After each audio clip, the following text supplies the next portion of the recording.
আজকের যে ভিডিওটা সেটা হচ্ছে মোবাইলের ইনকামিং কল আর আউটগোয়িং কলের কিছু হিডেন সেটিং নিয়ে।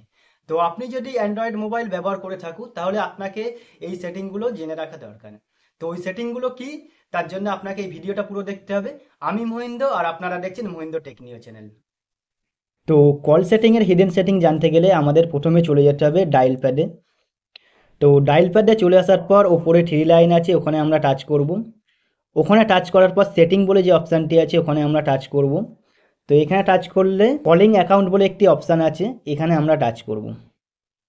তো এখানে টাচ করার পরেতে একটু নিচের দিকে এলে দেখতে পাবেন যে অটো অ্যান্সার বলে একটি অপশান আছে, এই অপশানটা আপনারা টাচ করবেন। তো এটিকে যদি আপনারা অন করে দাও তাহলে আপনার মোবাইলে যদি কোনো কল আসে তাহলে এটি অটোমেটিক আপনার মোবাইল রিসিভ করে নেবে, আপনাকে রিসিভ করতে লাগবে না।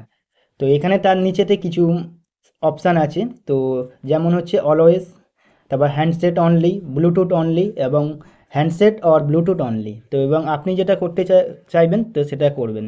যদি ব্লুটুথ অনলিতে করে দাও তাহলে আপনার মোবাইল যদি ব্লুটুথে কানেক্ট থাকে তাহলে ওটা অটোমেটিকলি কল রিসিভ হয়ে যাবে।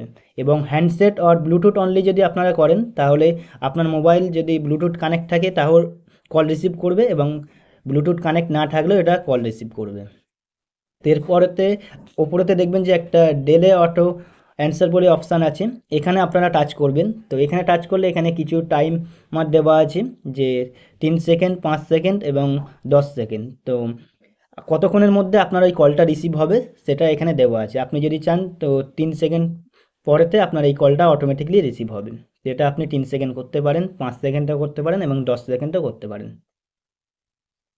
তো এটি হয়ে গেল আমাদের 1 নম্বর সেটিং। তো এরপরের যে সেটিংটি আছে সেটি করার জন্য আমাদের কল ওয়েটিং বলে যে অপশানটি আছে এখানে আপনারা টাচ করবেন। তো এখানে টাচ করার পর যে নাম্বারটি আপনার আছে সেখানে আপনি টাচ করবেন। তো এখানে টাচ করার পর এখানে কল ওয়েটিং বলে একটি অপশান আছে, দেখবেন এটা যদি আপনার অফ হয়ে থাকে তাহলে এটিকে আপনারা অন করে দেবেন। তো অন করে দিলে কি হয়, আপনি যখন কারোর সাথে মোবাইলে কথা বলবেন এবং অন্য কেউ যদি আপনার মোবাইলে ফোন করে তাহলে আপনার মোবাইলেটা একটি ওপরেতে দেখাবে যে কল ওয়েটিং বলে একটি অপশান আসবে এবং নাম্বারটা শো করবে যে এই নাম্বারে আপনার মোবাইলে কল আসছে। তো এটিকে আপনারা এখান থেকে অন করে দেবেন। তো এটি হয়ে গেল 2 নম্বর সেটিং। এরপরের যে সেটিংটি আছে অ্যাডভান্স সেটিং বলে যে অপশানটি আছে এখানে টাচ করবেন। তো এখানে টাচ করার পরেতে দেখবেন যে কল ওয়েটিং নোটিফিকেশান বলে একটি অপশান আছে, তো এখানে আপনারা টাচ করবেন। এখানে টাচ করলে আপনার এখানে 3টে অপশান দেবে, যে প্লে নোটিফিকেশান সাউন্ড বলে একটি, প্লে নোটিফিকেশান সাউন্ড টুইস বলে, play notification sound and vibrate twice. তো আপনার পছন্দ মতন এটি আপনি করে দেবেন। তো এখানে এগুলো করে দিলে কি হয়, আপনার যখন কল ওয়েটিংটা অন করে দেবেন এবং আপনার মোবাইলে যখন অন্য কেউ ফের ফোন করবে তখন যে কল ওয়েটিংয়ের যে নোটিফিকেশানটা দেখাবে এখানে একটা সাউন্ড দেবে। তো তার জন্য এটিকে আপনারা এখান থেকে অন করে দিতে পারেন।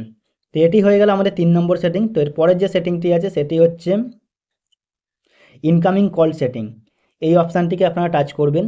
তো এখানে টাচ করার পরেতে নিচের দিকে দেখবেন যে ফ্ল্যাশ উইন রিং বলে একটি অপশান আছে, তো এটিকে যদি আপনারা অন করে দাও তাহলে আপনার মোবাইলে যখনই কল আসবে তো আপনার মোবাইলের ফ্ল্যাশ লাইটটা লিভবে জ্বলবে। এবং আপনি যদি মোবাইলটা ঘরে রেখে বাইরে থাকেন বা ঘরেই থাকেন তো আপনি বুঝতে পারবেন যে আপনার মোবাইলে কল এসছে, ফ্ল্যাশটা লিভবে জ্বলবে। তো এটি হয়ে গেল আমাদের 4 নম্বর সেটিং। তো এর পরের যে সেটিংটি আছে সেটি করার জন্য আমরা পুরো ব্যাক করে নেব। তো ব্যাক করে নেওয়ার পর কল রেকর্ডিং বলে একটি সেটিং আছে, তো এইখানে আপনারা টাচ করবেন। তো এখানে টাচ করার পরেতে প্রথমেতে দেখবেন যে একটি অপশান আছে ডিলিট রেকর্ডিং, তো এখানে আপনারা টাচ করবেন। তো এখানেতে এটা আপনার 3টে অপশান দেবে, যে আপনার মোবাইলে যদি আপনি কল রেকর্ডিং করেন তাহলে ওটা কতদিন ধরে আপনার মোবাইলে থাকবে রেকর্ডিংটা।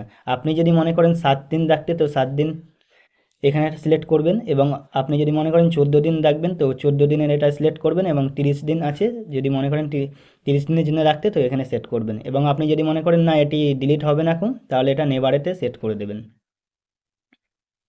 তো এরপরের যে সেটিংটি আছে সেটি হচ্ছে অটোমেটিক রেকর্ড আননোন নাম্বার। তো এই সেটিংটি যদি আপনারা অন করে দেওয়ার পরে এখানে অলওয়েজ রেকর্ড বলে এখানে এই অপশানটিকে আপনারা টাচ করবেন। তো এটি অন করে দিলে কি হয়, আপনার মোবাইলে যদি অন্য কোনো আননোন নাম্বার কল আসে তাহলে ওটা অটোমেটিকলি আপনার মোবাইলে রেকর্ডিং হবে। তো এরপরের যে সেটিংটি আছে সেটি হচ্ছে অটোমেটিক রেকর্ড রিসিভ নাম্বার। তো এই সেটিংটি আপনারা এখানে টাচ করবেন। টাচ করার পরে এখানে অলওয়েজ রেকর্ড সিলেক্ট নাম্বার বলে অপশান আছে, এখানে আপনারা টাচ করে এটিকে আপনারা অলওয়েজ রেকর্ড করে দেবেন। করে দেওয়ার পরে নিচে একটি অপশান আছে চুজ এ কন্ট্যাক্ট, তো এখানে টাচ করলে আপনার মোবাইলে যেসব নাম্বার সেভ আছে সেই নাম্বারগুলো এখানে চলে আসবে। যে নাম্বারটা আপনি কল রেকর্ডিং করতে চাইছেন তো সেই নাম্বারটা এখান থেকে আপনি সিলেক্ট করবেন। ধরো এই নাম্বারটি আমি কল রেকর্ডিং করতে চাইছি, তো এই নাম্বারটা আমি টাচ করলাম, টাচ করার পর এখানে চলে আসবে। এবং আপনি যদি মনে করেন আরও 4-5টা নাম্বার এখানেতে সিলেক্ট করতে, তাহলে আপনি ফের চুজ এখানে টাচ করে এখান থেকে আপনি যে কোনো নাম্বার এখান থেকে সিলেক্ট করে নিতে পারেন। ধরো এই নাম্বারটা আমি এখানে সিলেক্ট করতে চাইছি, এই নাম্বারটাও আমার এখানে চলে এলো। তো এই নাম্বারে যদি আমার মোবাইলে কল আসে তাহলে এগুলো অটোমেটিকলি আমার মোবাইল কলটা রেকর্ডিং করে নেবে। তো এরপরে আপনি যদি চান যে এইগুলোকে আপনি তুলে দিবেন, তাহলে এখানে ক্রস চিহ্ন আছে, এখানে টাচ করলে এই নাম্বারগুলো এখান থেকে উঠে যাবে। তারপরে আপনি এখান থেকে এটাকে অফ করে দিতে পারেন। তো এটি হয়ে গেল আমাদের 5 নম্বর সেটিং। তো এরপরের যে সেটিংটি আছে সেটি করার জন্য ব্যাক করে চলে আসব। তো ব্যাক করে চলে আসার পর একদম নিচের দিকে চলে আসব। নিচের দিকে চলে এলে কলার আইডি অ্যানাউন্সমেন্ট বলে একটি সেটিং আছে, এখানে আপনারা টাচ করবেন। তো এখানে টাচ করার পরে অ্যানাউন্স কলার আইডি বলে যে অপশানটি আছে এখানে আপনারা টাচ করবেন। তো টাচ করার পরে এটা যদি আপনার নেভার হয়ে থাকে তাহলে এটিকে আপনারা অলওয়েজ করে দেবেন। তো অলওয়েজ করে দিলে কি হয়, আপনার মোবাইলে যখনই কল আসবে আপনার মোবাইলে যে নাম্বারটা আপনি যে নামে সেভ করে রেখেছেন সেই নাম্বারে নাম নিয়ে আপনার রিংটোন বাজবে। এবং আপনার মোবাইল যদি একটু দূরে থাকে আপনি তাহলে জানতে পারবেন যে কে আপনাকে ফোন করেছে, তার নামটা নিয়ে রিংটোনটা বাজবে। তো এই কটা হয়ে গেল আমাদের কল সেটিংয়ের হিডেন সেটিং। তো এই ভিডিওটা যদি আপনাদের ভালো লেগে থাকে তাহলে লাইক, শেয়ার, কমেন্ট আর সাবস্ক্রাইব করে দিও।